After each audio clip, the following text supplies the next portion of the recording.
গৃহকর্মীর কাজ নিয়ে সৌদি আরব গিয়ে অমানবিক জীবনযাপনে বাধ্য হচ্ছে শখানেক বাংলাদেশি নারী। তাদের অভিযোগ, কাজের নামে বাধ্য করা হচ্ছে যৌন কর্মে, আর আপত্তি করলেই নেমে আসে নির্যাতন। দাম্মামে মরুভূমিতে নিয়োগদাতা ইসাদ নামের প্রতিষ্ঠানের দুটি ভবনে খেয়ে না খেয়ে কোনো মতে দিন পার করছেন তারা। এতে নেতৃত্বে দিচ্ছে বাংলাদেশি কয়েকজন ও কয়েকটি ট্রাভেল এজেন্সি। মিরাজ হোসেন গাজীর অনুসন্ধানী রিপোর্ট।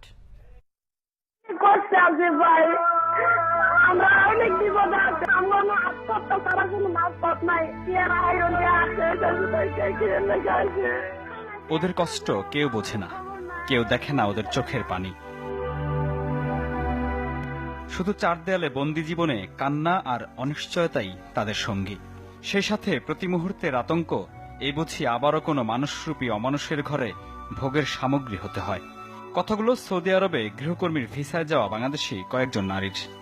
মানে না পছন্দ করে ওরা কম্পিউটার আইয়া লয়ে যায়, মানে আমাকে মানে ধরতে চায়, বুঝছেন? আমরা দেই না, এই কারণে মারাধরা করে। ভাই ছেলেরা গিয়ে গিয়ে জ্বালায়, ভাই দুয়ার মোড় খুললে আছে, ভাই কাম করতে যেতে চাই, ভাই কম্পিউটার কুয়ারাও জ্বালায়, কম্পিউটার জ্বালায়। কালকে সব দেখাইছি, আমার বুক মুখ ছিল মিলা হয়েছে, ভাই আমাকে কি অবস্থা ভাই।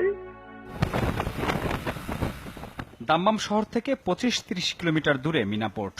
এর বিপরীতে মিনা পেট্রোমিন এলাকায় দুটি 6 তলা ভবনে এক প্রকার বন্দি জীবন পার করছেন বাংলাদেশি প্রায় শখানেক নারী। সৌদি আরবের নিয়োগদাতা প্রতিষ্ঠান ইসাদের নিয়ন্ত্রণাধীন ওই ভবনে আছেন বাংলাদেশি নারীরা, যারা ভাগ্য ফেরানোর আশায় গেল 2-3 মাসে সৌদি আরব গিয়েছেন।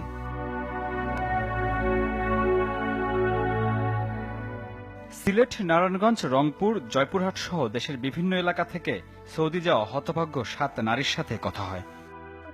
বললো আমাদের মারে, খাবার দেয় না, অত্যাচার করে, নিয়ে তালা মেলা রাখে, আমরা অনেক অসহায় ভিতরে আছি। আপনারা ভাই একটা ব্যবস্থা করেন ভাই, না আমি কইছি না আত্মহত্যা করবো। কি তোমরা স্বামী সংসার করতে পারবো না, চাইছো কেন? স্বামী সংসার করো না বাংলাদেশে, এই কথা বলে। সেখানে যারা বয়সে প্রবীণ, তাদের কষ্ট অবর্ণনীয়।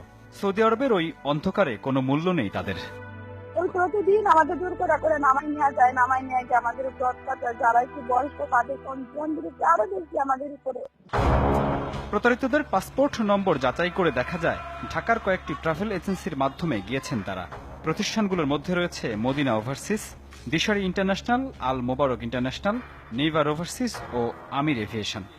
না, যৌন হয়রানির এই ধরনের কোনো অভিযোগ পেলে যদি সেটা প্রমাণিত হয়, সৌদি গভর্নমেন্ট আমাদের কোম্পানির সাথে আমাদের আছে, সৌদি আইন অনুযায়ী তার বিচার হবে।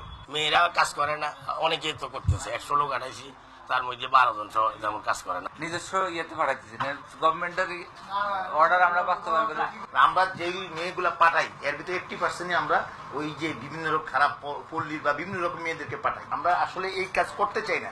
গভর্নমেন্ট বলছে এই দেশের থেকে নারী পাঠাইলে বাংলাদেশের সাথে একটা সুসম্পর্ক তৈরি হবে, যার জন্য এখন সৌদি পুরুষ চালু হইতেছে।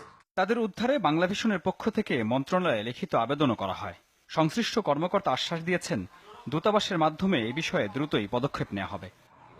এ বিষয়ে আমি তো অলরেডি আমাদের রিয়াদে যে কাউন্সিলর আছেন তার সাথে যোগাযোগ করেছি। সেখানে যে রিক্রুটিং এজেন্ট আছে যারা নিয়েছে তাদের সাথে যোগাযোগ করব, প্রয়োজন ক্ষেত্রে আমরা তাদেরকে দেশে ফেরত নিয়ে আসবো।